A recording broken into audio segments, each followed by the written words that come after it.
Halo, kembali lagi di Digital Replay.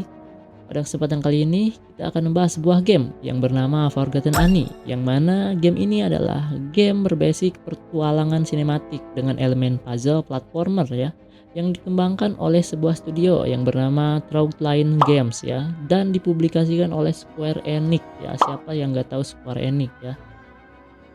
Kemudian selain itu, game ini pertama kali dirilis pada tahun 2018 untuk PC, PlayStation 4, Xbox One, dan kemudian hadir di Nintendo Switch serta perangkat mobile. Yang membuat game ini sangat unik adalah gaya visualnya yang ditonjolkan, yang mana visualnya terlihat seperti film animasi buatan Studio Ghibli. Yang mana hampir seluruh dunia game ini dibuat menggunakan animasi hand drawn ataupun digambar oleh tangan ya. Dengan kualitas yang sangat artistik, banyak pemain bahkan menyebut game ini seperti film animasi yang bisa dimainkan, dan saya setuju dengan statement tersebut. Saya sepanjang bermain game ini wah banget gitu ya, karena grafiknya sangat luar biasa bagus, artistik dan juga cozy ya, bisa dibilang nyaman ya untuk dilihat dari gradasi warna, terus kemudian kombinasi-kombinasi elemen-elemen lainnya yang mendukung lebih berseni gitu ya teman-teman.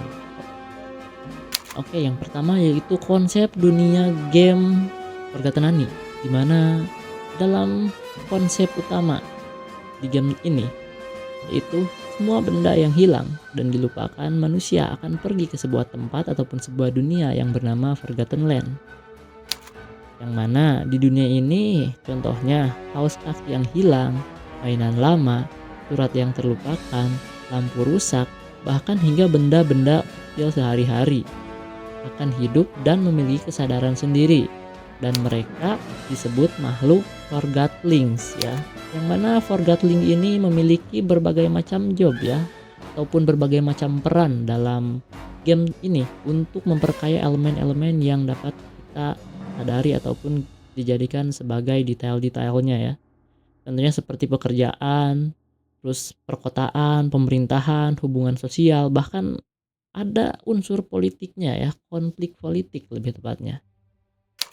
Yang mana konsep ini menjadi fondasi utama dalam cerita game Forgotten Annie gitu.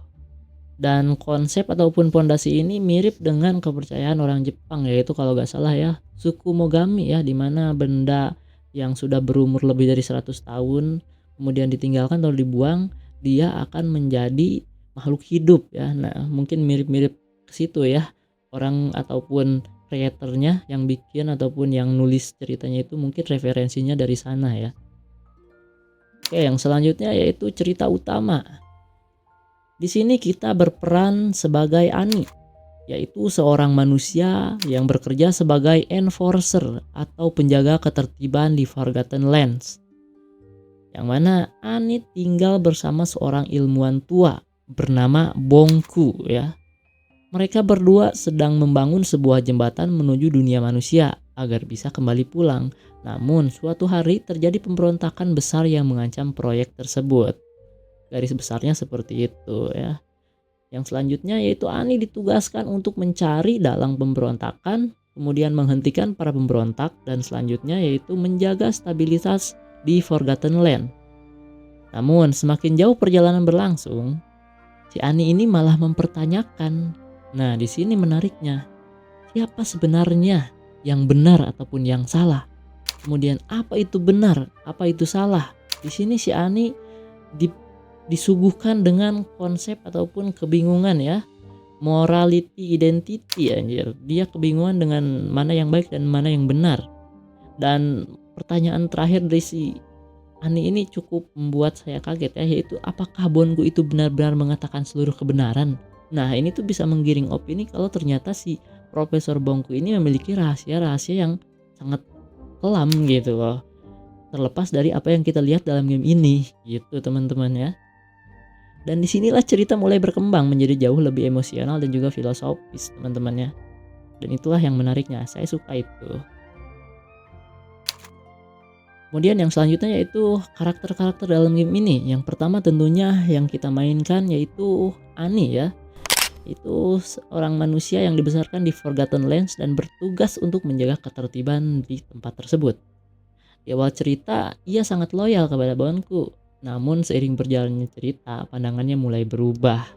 Dan perkembangan karakter Annie juga menjadi salah satu kekuatan terbesar game ini karena memasukkan unsur-unsur filosofis dan juga pertanyaan-pertanyaan seperti tadi tentang moralitas. Memang Anne itu bukan karakter yang sempurna, tapi justru itu yang membuatnya menarik dan membuat kita betah untuk mainkan, dimana sudut pandang si Anne ini kita bisa menjadi sebuah pembelajaran baru gitu, bahwa dunia itu seperti itu cara kerjanya. Kemudian yang selanjutnya itu Bongku ya, yaitu seorang ilmuwan tua yang menjadi mentor si Annie, karakter utama kita ya, si MC. Ia merupakan pencipta teknologi anima dan pemimpin proyek pembangunan jembatan menuju dunia manusia. Ya, si Bongku ini adalah karakter yang sulit ditebak kalau bisa saya gambarkan sedikit ya. Semakin mendekati akhir game, semakin banyak misteri tentang dirinya. Pokoknya gitu. Kemudian ada si Fig ya, yaitu si Fig pemimpin kelompok pemberontak Forgotlings ya. Fig percaya bahwa Bongku menyembunyikan sesuatu dan berusaha menghentikan proyek pembangunan jembatan. Yang mana awalnya Fig terlihat seperti musuh utama, tapi lama-kelamaan pemain mulai merasakan alasan dibalik tindakannya. Jadi latar belakangnya itu ada alasannya gitu, apa yang telah dia lakukan itu guys. Kemudian yaitu yang selanjutnya yaitu gameplay. Di sini gameplaynya berfokus pada 3 aspek utama. Yang pertama tentunya eksplorasi, di mana pemain menjelajahi kota, pabrik, stasiun, laboratorium, hingga wilayah terpencil di Forgotten Lands, yang mana setiap lokasi memiliki desain visual yang unik dan juga yang penuh dengan karya seni ya, ataupun bisa disebut artistik, yang mana itu membuat setiap area terasa seperti lukisan animasi yang hidup dan bisa kita gerakan gitu. Kemudian yang kedua yaitu aspek puzzle, di mana dalam konsep game ini ya, puzzle-nya itu menggunakan energi bernama anima, yang mana anima adalah sumber kehidupan seluruh Forgotling gitu guys. Jadi si Annie ini menggunakan alat bernama Arca untuk memindahkan energi, mengaktifkan mesin, membuka jalan, dan menyelesaikan berbagai macam teka-teki dan juga puzzle. Dan puzzle dalam game ini tidak terlalu sulit, tetapi cukup kreatif lah buat kita mikir juga, dan ya lumayan lah untuk memperkerjakan si otak sedikit ya agar bisa berpikir. Kemudian sistem anima juga menjadi inti dari hampir semua mekanik gameplaynya teman-teman ya. Kemudian yang ketiga yaitu platforming, yang mana pemain bisa melompat, memanjat, berlari, dan membuka kemampuan baru. Walaupun platforming bukan fokus utamanya, tapi elemen ini cukup sering digunakan gitu. Platforming di game ini cukup sederhana, fokus utamanya tetap pada cerita dan atmosfer ataupun vibe. Tapi jujur ya, kalau saya main di mobile agak kurang enak ya, karena layar kiri dan layar kanannya itu kepake untuk melakukan platforming ini ya, jujur teman-teman. Tapi itu tidak masalah bagi kalian yang suka ya, saya menikmati ceritanya. Kemudian ada sistem pilihan dan konsekuensi, yang mana salah satu fitur terbaik game ini adalah sistem dialog bercabang, mirip RPG JRPG yang kalian tahu lah ya, dimana setiap perkataan kita dan tindakan kita itu bisa mempengaruhi ending, yang mana game sering memaksa pemain mengambil keputusan moral yang tidak memiliki jawaban benar ataupun salah. Banyak keputusan terasa abu-abu secara moral, tapi ya itu kenyataannya gitu loh. Kadang pilihan yang terlihat benar justru menghasilkan konsekuensi yang buruk, tapi jika kalian memang menikmatinya itu tidak masalah, yaitu bukan masalah besar. Yang selanjutnya yaitu apa itu anima? Anima adalah energi kehidupan di Forgotten Lands, di mana anima ini menjadi nyawa ataupun penggerak utama untuk semua Forgotling yang hidup di Forgotten Land tentunya. Kemudian dengan adanya perantara melalui alat Arca, si Annie dapat menyerap anima, memindahkannya, atau bahkan menghilangkan kehidupan Forgotling ya, kasarnya itu membun-bun ya gitu. Tapi ya itulah yang jadi pertanyaannya, konsep moralnya di sini ya teman-teman, yang mana 3 tindakan tersebut memberikan kita pertanyaan ya, ataupun pernyataan tentang bagaimana cara yang baik dan benar tentang penggunaan kekuasaan gitu. Apakah Annie benar menggunakan anima seperti itu seharusnya atau tidak gitu. Kemudian yang selanjutnya adalah visual dan grafis ya, yaitu salah satu unsur ataupun elemen yang paling ditonjolkan dari game ini. Dimana animasi dibuat menggunakan teknik tradisional hand drawn digambar oleh tangan ya, yang mengingatkan kita pada film studio Ghibli ya teman-teman, yang tentunya proses ini sangat memakan banyak sekali waktu dan juga usaha. Dan art style-nya itu mirip seperti Spirited Away, Howl's Moving Castle, dan juga film animasi-animasi klasik dari Disney kata mereka begitu. Yang mana setiap frame gambar ini bisa dijadikan wallpaper teman-teman ya. Kalian screenshot, udah bisa jadi wallpaper saking bagusnya gitu. Kemudian yang selanjutnya itu ada soundtrack ya, dimana musik dalam game ini dimainkan oleh Copenhagen Philharmonic Orchestra, dimana itu adalah orkestra yang sudah terkenal mengandung berbagai macam nuansa mulai dari emosional, melankolis, magis, dan misterius. Tentunya musik menjadi salah satu alasan mengapa atmosfer game terasa sangat kuat. Kemudian ada tema dan makna cerita.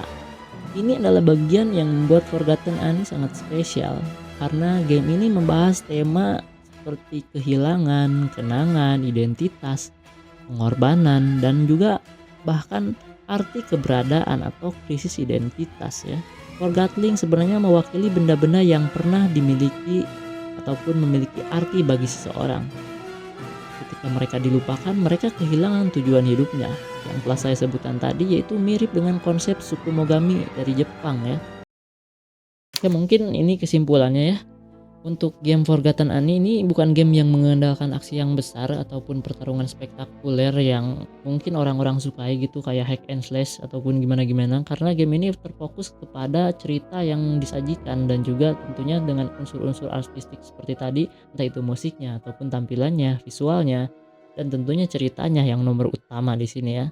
Terus karakter-karakter yang kuat, kemudian yang bagus juga, dan pengalaman yang layaknya seperti menonton film itu ternyata benar adanya ya game yang seperti itu. Kemudian cerita yang emosional yang telah saya sebutkan tadi memang menjadi unsur-unsur utama, tidak menonjolkan unsur seperti yang barbar gitu ya teman-teman. Jadi bagi kalian yang suka menikmati cerita dan juga konten dari game ya, ini rekomendasi game yang sangat bagus ya. Dan dari tadi saya nyerocos ya, maafkan jika ada banyak sekali typo ataupun apa, karena saya jujur ya, ini bagus sekali dan membuat saya excited gitu, anjay excited gak tuh, pokoknya buat saya senang lah guys, karena saya menemukan game yang maksudnya wah gitu loh. Semoga kalian mengerti lah ya. Jadi mungkin sampai segini dulu ya videonya karena udah kepanjangan, nanti kita ketemu lagi di lain kesempatan. Oke, terima kasih semuanya, sampai jumpa di lain kesempatan, bye bye.